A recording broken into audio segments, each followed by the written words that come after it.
Hello everyone, LD3 back with you for another video. Today we are back in the Golf Club 2 and we are going to be playing Riviera Country Club, host of the Genesis Open.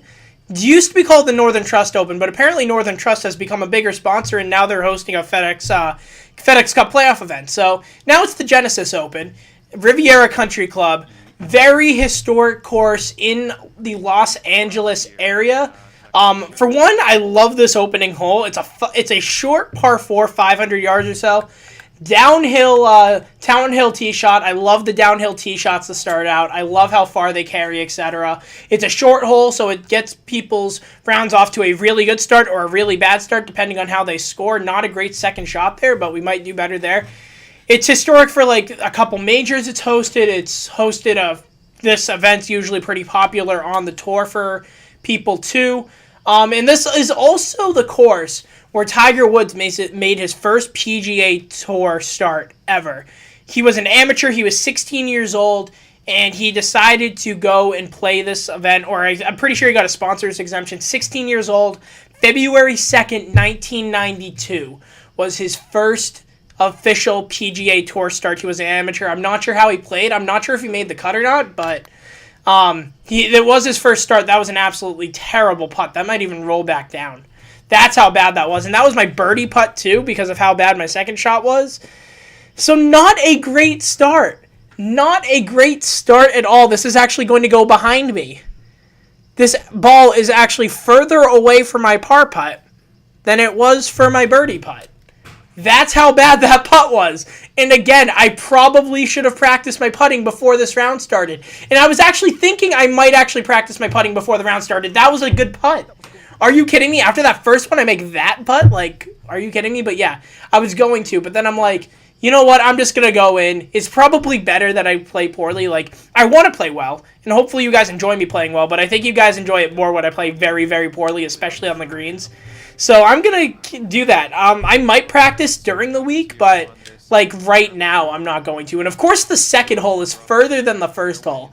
That's something I really don't like. Like, I like the short par 4s. Yes, those are great. But you can't have short par 5s. I was talking about short par 5s. So yeah, I don't want to have short par 5s and then par 4s that are longer than the par 5. Like, that's not cool to me. That is not cool at all. I want to have the par 5s are supposed to be, the par 5s are supposed to be longer than the par 4s for a reason. So it's like, why make a par 4 that's longer than a par 5 for no reason? Like, if you're gonna make a short par 5, make the longest par 4 shorter than the shortest par 5. Like, it's that simple. Like, make the par 5s longer than the par 4s. I don't want to play par 5s that are longer, or par 4s that are longer than some of the par 5s I'm playing. Like, that's not cool in my mind. And of course I might come back with a birdie. Nope, of course. There we go, my putting. I thought I might have been able to make it there, but yeah. My putting, of course, just makes it a little too wide. It should be a par at least, unless my putting is really that bad. No, it's a par. It's a par. I will take it. Of course, I get a 4 on a par 4 that is longer than a par 5 that I made a 6 on. Very cool there. And here's another long par 5, or a long par 4. What am I saying? It's a long par 4, and there's probably a few more long par 4s. This is a pretty long course. The person who made this has it at about 7,500 yards. I didn't really think it was that long, but I'm actually playing the course with the second most plays. The first most plays has about 2,000. This one is about 1,300. They're both made by the same guy, and this one said 2018. So I'm kind of just using this one. Oh, what just happened? What just happened? My stance looked really weird on that one, but you know what? It's going to work out. It's going to be on the green. It's probably going to roll off the back, but you know what? Not a bad shot, seeing as my stance literally looked like I was hitting it sideways. But yeah, I got a comment on the last video saying that the course that I was playing wasn't a great recreation. I agree, it wasn't that great, and he said that I should check out a course that had more plays on it. I did. It looked a lot better, so I'm just thinking I'm going to probably play the course that has the majority of the, yikes, what am I doing? The majority of the, oh my goodness, what am I doing right now? The majority of the plays, because those are probably the ones that people want to play more because they're more better recreated, stuff like that. So that's what I'm doing here. Can that be good? Can that sit right there? Okay, we're good. So yeah, this one is the second most plays, but this one says 2018, and it's made by the same guy that had the most plays. So I'm just assuming he refined it for like this week because it's the Genesis Open. So that's kind of where I'm going with that. Another par there. It is 1 over through 3 holes, but of course the one par or the one bogey came off of a par 5. Okay, let's hopefully do well on this hole. This hole is, I don't really like this hole, to be honest with you. I like the other par 5s better. Like, long par 5s. What am I saying today? What am I actually saying? I'm saying par 4s for par 5s. I'm saying par 5 instead of par 3. Like, what is going on right now? My head is just not in a right place to talk about golf, apparently. And it shows right there with an absolutely horrific chip. Yikes. Yikes. And now we're going to have to use my stellar putting to get a par. Let's try it. Let's check it out. Let's see if we can do it. It's not the worst putt we've had. I can say that, but I'm probably still going to miss it by 13 million feet, which is actually going to happen. Yep, there we go. There's my good putting. I might not even make the bogey putt coming back. That's how bad it is. Oh, boy. Oh, boy. Oh, boy, oh, boy, oh, boy. Let's make this. Come on. Come on, can I make this putt? Yes, right down the middle. Okay, so I can make that putt, and I make another bogey. It's 2 over. And, of course, the only reason that I'm absolutely trash, or my score is pretty trash on the first 4 holes, is because of my putting. You drive for show, putt for dough. That's what everybody says, and, again, I kind of agree with that, but at the same time, it seems like I play, like, better overall when I drive the ball well. I'm not sure if that's just because, like, driving well off the tee gives me confidence throughout the whole hole or anything. That might be something. It might be a confidence thing. I'm not sure.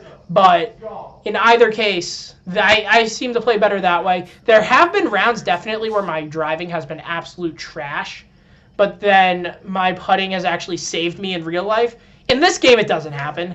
In this game, it absolutely doesn't happen. But I'm hoping that it does today, or at least hoping that my driving can actually help me out in this game so far. I just need to check my mic's working because I hit a wire. Can I get a good chip here? It's going to sit? Yes? No? Not really. Not really going to sit. It's just going to keep rolling and rolling and rolling, and we might have another bogey on our hands. Oh, my goodness. My short game just in general in this game is poor. Like, my bunker shots are fine, but my chipping and putting, like, around the greens is terrible. Like, with the regular pitch shots from, like, 40 yards out I'm fine with, I just can't get the chipping. And can I actually make a long putt? I just made a 15-foot putt for par, guys. How about that? That is completely different than everything that has ever happened in this round. Yikes, but yeah. Riviera Country Club, known as Tiger Woods' first professional event, known for some of its majors, and known for this hole right here, the 6th hole. This is a little different, unless they changed it in recent years. This is a little different, but yeah. We got a bunker in the middle of the green. That is crazy. Like, there's a course in San Antonio, too, that does this, which I think I showed in one of my first golf videos. The bunker in the middle of the green. That is absolutely crazy. I love that feature. That feature is awesome. I love it. Like, it gives you a lot of different strategy because usually in real life you want to be like, oh, just hit the green and I'll hit it well from there. And of course I go in a bunker that's not on the green. How about that? But yeah, it gives you a lot more strategy because it actually forces you to hit it to a certain spot on the green, which for most pros isn't really that big of a deal. But for us everyday not everyday players, but like players that just go out there and play, like if you're going to have to try and aim for a specific part of the green, that's pretty crazy. And that's actually a very strategic move on Riviera's part, or the architect's part, to put it in there. And of course I get up and down from a bunker because I'm actually decent out of these bunkers. Like, I'm not sure how I figured it out, but I've somehow figured out how to play out of these bunkers. It's pretty awesome, but we're going to hit a drive here. That's going to be a little right. Hopefully it bounces back. Can it bounce a little left into the fairway? That would be greatly appreciated. It bounces left, and it's right on the edge. Not the best spot to be in. Not the best spot, but maybe if we just club up and just let it go, maybe we will get it close. Maybe we will get it close. How close will this get? No, this is way short. Oh boy, and it's gonna roll left, and it's gonna roll all the way down this hill. Now we're gonna, honestly, I might try a flop shot from down here. I usually don't try flop shots out of the fairway, but that is something that I might try right now, just because I feel like it could help here. So 25 yards, we're gonna do that. We're gonna pop 1, 2, perfect. Stop spinning. Don't spin that far. Don't spin that far. Not bad. Not bad. I will take that. It's kind of like playing a bunker shot, except it actually spun back a little bit. Now, can I make this for par? I don't want to put it too far out to the right, and there we go. It goes in. I almost missed it, but you know what? I will take it. Yeah, let's actually talk about last week. So Pebble Beach Pro-Am was last week. Who won that tournament? Who won? I completely forgot. I know Phil Mickelson played well, and I know Jason Day played well. Phil Mickelson, I think, finished second. Who was this? Potter. Let me look him up because I really don't know a lot about it. Ted Potter Jr. There we go. He won the tournament. He is 35 years old, it looks like, or 34 years old, excuse me. Good job for him. That might be his first tour win, so that's pretty cool. Very awesome to see there. I like that. I love seeing new tour winners. Phil Mickelson finished second. Ches Reavie third, Jason Day fourth. Justin Johnson, Phil Mickelson, Jason Day, and Ches Reavie all finished tied for second, excuse me. Jimmy Walker tied for eighth. Paul Casey tied for eighth. Patrick Rogers tied for eighth. So a pretty good leaderboard. Pretty good leaderboard, as it usually is at Pebble Beach. Usually they have a pretty strong field there. A lot of people like to play there, like to play with the amateurs, and just the course in general. Of course, you're playing Pebble Beach golf links for 2 of the 4 rounds if you make the cut. Like, of course you're going to want to play that. Jordan Spieth didn't seem that high up there. Where did he finish? I know he played okay. I saw in a highlight from his last round, he finished top 20 at 8 under par. That's not bad. That is not bad at all. But you know what? Seeing Jason Day tied for second, he's having a really good start to the year, and it looks like Phil's having a decent start to the season as well. Like, he had a top 10 finish, I think, in Phoenix. Jason Day, I think, has won an event so far. So, like, we have some of the top players playing well, which is always a good thing. When the top players are playing well, even if they're not winning, like, oh, that was a tough putt. But even if they're not winning, if they're getting high finishes and they're in contention, it's always a lot better. A lot of more people want to watch when the top players are in contention. A lot of like the people that only watch like sometimes are like, oh, this guy's in contention. Oh, I might watch that for a little bit just to be like how he does. And even if they don't win, it's still a pretty cool sight to see. Let's get a good drive off here. It's a couple bunkers surrounding the fairway here. And of course I'm going to miss right. That seems to be my miss on a lot of these drives is right. I'm not sure if I'm just like hitting the controller wrong or something, or if I'm just aiming incorrectly, but in either case, it looks like my main miss, like, overall is just right. Like, even from these shots right here, like, you get a little draw there, and it actually went a little more right than I aimed it. So, I'm not sure if I'm just not accounting the slope correctly, or if I'm just pulling it on my controller. I'm not sure, but you know what? I'm perfectly fine as long as I like continue to make pars. Because if I can hit the ball out of the rough decently well, and I can still like get the ball up on the green, make pars, all that stuff, we are perfectly good. So the bad news is, though, I have to get up and down from here, which is not the best situation.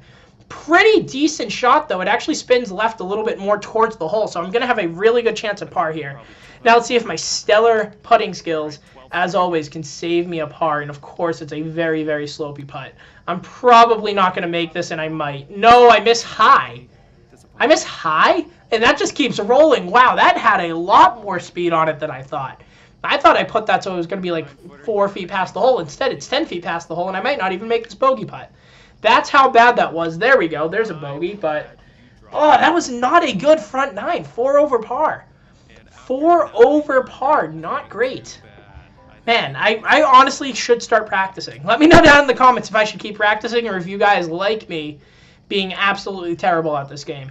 Please let me know, but I might just practice regardless just to make me feel better, like get my self-esteem a little higher. But yeah, this is another great hole, the 10th hole here. Drivable par 4, but it's actually like the toughest hole on the course because like how the way the green slopes, how it just all the bunkers and stuff on the course, it's just absolutely crazy how this hole plays. And that was a very good bunker shot. That's going to roll a little bit, but it shouldn't be terrible. Please don't roll off. Please don't roll off. Stay right there. Thank you. Thank you, game, for being nice enough to keep it there. And now we're going to have an 8-footer for birdie. Please. I would love a birdie and have it to be on this hole. Nice. But yeah, this actually is one of the tougher holes on the course because even if you lay up, it's such a narrow green that like it's going to be really difficult to get it on. And then if you drive it, if you miss at all, like even like by a few yards, you're in this terrible bunker, or you're like way left and you have to pitch it onto the green and it has very distinct landing areas and stuff like that. So it's a very, very, very difficult course. Or a difficult hole. And for it being such a short hole, that's why it makes it even more exciting. So that's a good drive there. Again, right side of the fairway. I'm not sure why that's happening. I'm trying to get it right down the middle of the fairway, but apparently it just keeps going right for some reason. I know the wind's left to right, but I thought I aimed it enough to the left where the wind would just bring it back to the middle as opposed to the right side. I'm actually aiming in the left rough here, so if this isn't right down the middle, I will be very surprised. Let's see where this one lands. It lands... yeah, that's middle right. That's not bad. No, of course it's not bad. It's 255 in the fairway, and I'm just going to have a 50-yard pitch in, of course. But still, like, it's a little to the right more than I expected it to be. Maybe the wind picked up or something. It did go from 6 to 8 and going into this shot, so maybe that had something to do with it. I'm not sure. Let's just see if we can get this close. This might be a little far. I did put a little backspin on it, but hopefully it just checks like that. Nice. It's going to be like a 5-footer for birdie, maybe back-to-back birdies to bring this round back to an actually relatively acceptable score. There we go. This back 9 I thought usually seemed harder than the front 9 too. So I'm very surprised with the back-to-back birdies to start out. And then of course I see on the scorecard it's the #1 handicap coming up out of the side of my eye there. So of course it's going to get even tougher. Let's go. That should be very solid. That should be very solid. That's right down the middle on there. And it's going to be right down the middle here. Perfect drive. Perfect drive here. Great work there. 12th hole, excuse me. Don't know that much about this 12th hole, but it's a #1 handicap, or the #1 stroke index, according to the players that have played it. So that just shows you how hard this is. Yikes. Yikes, that was not good good speaking right there. I apologize for my horrific speaking. We're going to go out here because the slope is super far to the left. It's going to be a little left of the hole, it looks like, as long as it gets up. No, it's not even going to get there. Are you kidding me?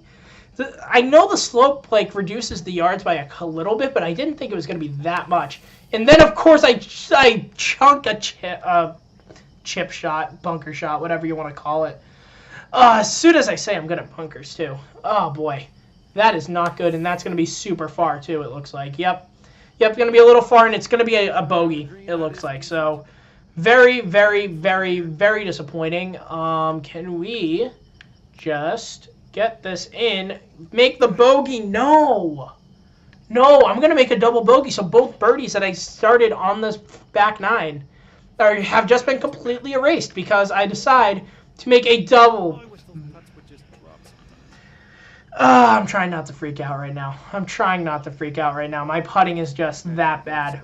Oh, boy. 3-putt triple bogey. Oh, and after a good drive, too. That's not great. Now we're 1 over on the backside. So those birdies have been completely erased. And now we're over par on the backside, too. I am very upset about that. That was an absolutely horrific showing on that putting there. I apologize. Again, let me know down in the comments. Do you guys like it when I'm bad? Do you guys like it when I'm good? Let me know, because I'm still going to practice because I want to play well just for my self-esteem standards, but like I'm kind of interested to see what you guys think about my gameplay. Like, I know I'm bad at this game, but if I was just a little bit better, would you guys be okay with it, or do you guys like how I'm this bad? Like, I'm not sure, but that's not the best shot. If that's going to go over the green, that's not the best shot. It's going to keep rolling, too. Stop rolling. Oh, my goodness. This is not a good round. Not a good round at all. The good news is that I could probably do a full lob wedge chip and be right up next to the hole. Except it checks. It checks out of the rough. When do you see a chip shot check out of, like, heavy rough? I never see that. It usually rolls out a lot more when it's out of heavy rough. But you know what? It's a par. I guess I'll take it after that triple bogey on the last hole, so I guess that's okay. But yeah, we got now the 14th hole, a par 3, 194 yards, and of course it's right over the bunker. I did pick the 4th pin set. I'm not sure if that has anything to do with it. It looks like the pins are in a lot harder places than I would say like for a first pin set. So I'm not sure if the pin sets are also associated with difficulty or not. Like maybe some courses they do, some courses they aren't. But I did pick the 4th pin difficulty, which I would assume would be the Sunday pin difficulty if it were for like the Genesis Open, and that's going to be a terrible shot. Terrible shot. Actually, that's not the worst. That's not the worst. It's within 10 feet, so I guess that's fine. If it's within 10 feet, it's definitely makeable, except when I'm putting. When anyone else is putting, that would have been an easy par in this game because putting isn't hard in this game. I'm just absolutely terrible at reading greens. And that's the same thing in real life, though. Oh, boy. Ah! Why? Why? Why do I suck at putting? This is exactly what it is in real life, though. Like, in real life, I probably would have 4-putted that. That's how bad I am at putting. Like, I'm honestly better at putting in this game than I am in real life, and that is saying something because in this game, I just ruined so many shots or so many rounds. Like, I'm probably have lost like 5 or 6 strokes just because I missed like very short putts or very makeable putts. Like, that's where I'm at right now. That's how bad my putting has been. Now we're 7 over. I'm just hoping to keep it under 9 over, so it's like half bogey golf. Like, that's kind of what I like to see. Ooh, that's a good shot if that's holds. Stop rolling, and that would be awesome. That would be very awesome if you stopped rolling. There you go. 195 was at like 15, 20 feet, 20 feet. Just gotta not blow it by 15 feet by the hole. I'm just gonna lag this up there. Hopefully it just goes in randomly. And it might have just got in! Are you kidding me? I can 3-putt from 7 feet and then hole a 20-footer with about like 6 inches of break for birdie. Like, are you kidding me? Are you absolutely kidding me? I don't understand. I don't understand at all. Here we go. The shortest par 3 on the course. So I guess that's a plus because you get a little breathing room. We're only going to be hitting a 7-iron, so I guess that's a plus. But, yeah, very inconsistent putting per usual and a very terrible approach shot to a par 3 per usual. Yeah, the very inconsistent round. I am 6 over, so overall I am absolute trash, but like very consistent in terms of my game. Like, I can hit a bunker shot to 3 feet, then 10 feet, and then not even get it out of the bunker itself. Like, that's what's been going on basically, so that's pretty bad. And then my putting, I can hit a 20-footer and then have a perfect aim or perfect distance and have it go 3 feet to the left. Or I could have it go perfect aim, but then like 15 feet long, 15 feet short, have it roll back to me and have it go behind me, which it did on the first hole. Like, I am just playing very inconsistently right now. And again, like I keep saying, even though I don't do it, if I practiced more, I would be much more consistent at this and I would feel much better playing this game, and I probably could shoot closer to even par instead of 7 over. 7 over par. You know what? The goal for the rest of the round, either to get like even par for the rest of the round. Final 2 holes, even par. Because 7 over, I'm pretty sure this is a par 71. So, actually, no. If I get to 8 over, break 80, that's fine. But, yeah, breaking 80 seems like the best bet. And that might be my new goal for all of my rounds if I actually practice more.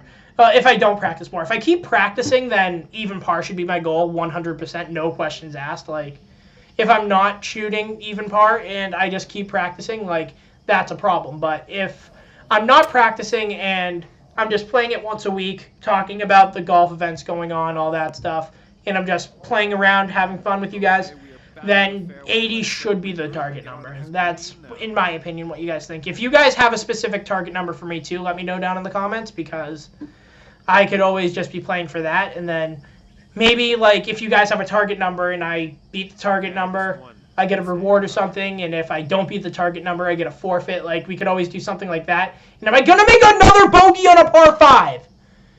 What is wrong with me? What is wrong with me today? I don't know. I honestly have no idea, but that was absolutely terrible. And now I'm going to have to par one of the hardest holes on this course, too. The finishing hole here at Riviera. 500 yards uphill to a terrible green. Like, now I'm going to have to make par on this hole to just break 80. Like, I don't... Man, I'm not sure if it's a focus problem or if it's just an I suck at this game problem. It's probably both, but I tend to try and focus pretty well on when I'm taking my shots, and that is a very good recreation, by the way. Very good recreation. We got the trees on the right. We got all the stuff going on. We have the clubhouse in the background. The clubhouse in the background looks very similar to whoever actually made this course. Good job. Good job. I'm very happy with how you made this. Like, maybe the stands, not as much, because actually on the 18th hole at Riviera, I usually tend to see, more of, like, just the hills right around the green. People just sit around there, and it's just a huge gallery forms from that usually, instead of actually, like, putting stands in. So that's a little different, but you know what? Very good on you. Very good recreation. I'm very happy with how this course turned out, and now I'm going to have to make this putt to break 80.